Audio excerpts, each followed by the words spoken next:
Tim Gabungan Independen Pencari Fakta menyampaikan PSSI tidak merasa memiliki tanggung jawab atas tragedi Kanjuruhan. Menurut PSSI, saat diperiksa, insiden yang menewaskan ratusan penonton itu merupakan tanggung jawab panitia pelaksana atau Panpel.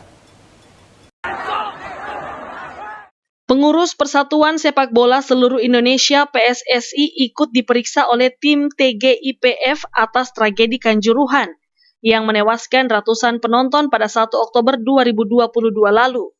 Berdasarkan hasil pemeriksaan itu, tim Gabungan Independen Pencari Fakta menyampaikan, PSSI mengaku tidak memiliki tanggung jawab atas insiden maut tersebut.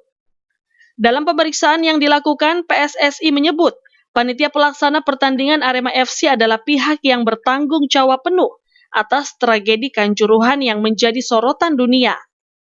PSSI punya regulasi mengenai keselamatan dan keamanan penyelenggaraan sepak bola. Federasi tak bertanggung jawab dalam aturan itu jika terjadi insiden dalam laga.